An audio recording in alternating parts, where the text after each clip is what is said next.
நான் நடிகர் சிவகுமார் பேசுகிறேன். சரோஜாதேவி அம்மாவோட நான் நடித்தது ஒரே ஒரு படம் 1968 வந்தது. படமா பாசமானு KS கோபாலகிருஷ்ணன் அவர்கள் டைரக்ட் பண்ணார். அது ஃபுட்டேஜ் காரணமாக நானும் புஷ்பதா நடித்த பகுதியை தூக்கிட்டாங்க. அந்த ஒரு படம் தான் அந்த அம்மா நடித்தேன்.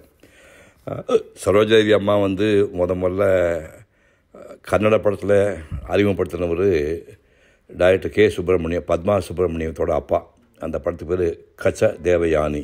1956 அந்த படம் வந்துச்சு. இந்த அம்மா கன்னடத்தில் 42 படங்களில் நடிச்சிருக்கிறாங்க. தமிழில் 1957 தங்கமலை ரகசியம் அப்படிங்கிற படம் சின்னண்ணாமலை ப்ரொடியூஸ் பண்ணால், சிவாஜி தான் ஹீரோ நடிப்பார். அதில் சும்மா ஒரு தேவதை மாதிரி ஒரு சின்ன கேரக்டர், ஒரு 2-3 சீனாக வருவாங்க. அதுதான் அவங்க நடித்த முதல் படம் 1957 தங்கமலை ரகசியம்.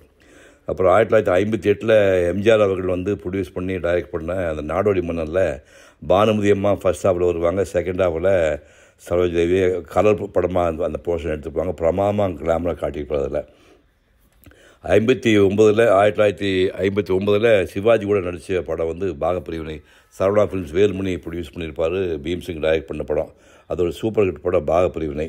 அதே வருஷத்தில் ஸ்ரீதர் முதல் டைரக்ட் பண்ணுறாரு. கல்யாண பரிசுன்னு ஒரு படம் டைரக்ட் பண்ணார். அதில் இவங்க தான் மெயின் ஹீரோயின். ரன்னவே ஹிட் படம் அந்த படம். கேஷ்னோ தியேட்டரில் நான் ஓவிய கல்லூரியில் படிக்கும் போது அந்த படம் பார்த்துருக்கேன். கல்யாண பரிசு ஜெமினி கணேசன் ஹீரோ நடிப்பார்.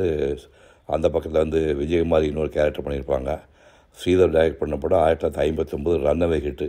அதுக்கப்புறம் சின்னப்பத்தேவர் எடுத்த படங்களில் உங்களுக்கே தெரியும், எம்ஜிஆர் 16 படங்களில் சின்னப்பத்தேவர் நடித்து கொடுத்துருக்காரு. அதில் கிட்டத்தட்ட எம்ஜிஆர் நடித்த எல்லா படங்களுக்குமே இந்த அம்மா தான் ஹீரோயினாக நடிச்சிருக்கிறாங்க. எம்ஜிஆர் கூட இந்த அம்மா நடித்த படங்கள் 26 படங்கள் எம்ஜிஆர் நடிச்சிருக்காங்க.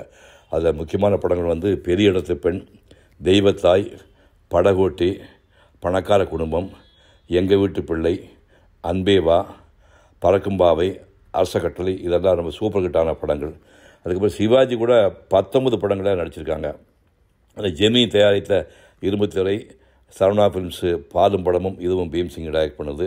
ஆலயமணி K. சங்கர் டைரக்ட் பண்ண படம். பார்த்தால் பசி தீரும், இருவர் உள்ளம் LV பிரசாத் டைரக்ட் பண்ண படம். குலமகள் ராதை AP நாகராஜன் டைரக்ட் பண்ண படம். புதிய பறவை சிவாஜி ஃபிலிம்ஸு முதல்ல கலர் எடுத்த படம். சூப்பர் ஹிட் படம். பார்த்த ஞாபகம் பண்ணி படமெல்லாம் கொஞ்சம் சாங் ஞாபகம் இருக்கும் உங்களுக்கு.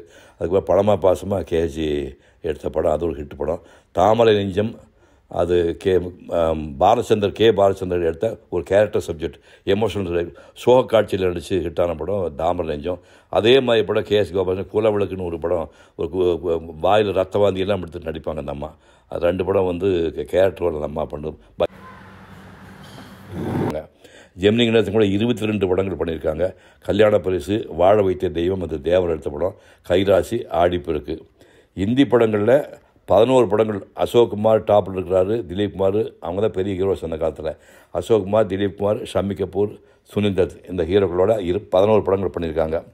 தெலுங்கில் எப்பவுமே உங்களுக்கு தெரியும், உங்களுக்கு NT ராமராவ், நாகேஸ்வரா. இங்கே எப்படி சிவாஜி எம்ஜிஆர் மாதிரி NT ராமராவ், நாகேஸ்வராவ் தான் மெயின். தெலுங்கு படங்கள் 27 படங்கள் இந்த அம்மா பண்ணியிருக்காங்க. ஆக மொத்தமாக கூட்டினீங்கன்னா கன்னட படம், தெலுங்கு, தமிழ் எல்லாம் சேர்த்திங்கன்னா 170 படங்களில் 4 மொழிகளில் நடித்தவர். இப்போ 87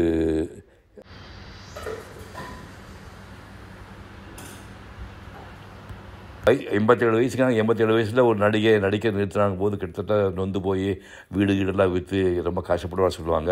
ஒரு கோடீஸ்வரியாகவே வசதியான வாழ்க்கை கடைசி வரைக்கும் வாழ்ந்த ஒரு நடிகைன்னா நம்ம சரோஜாதேவி அம்மாவை சொல்லலாம். அவரோட ஆத்மா சாந்தி அடையட்டும்.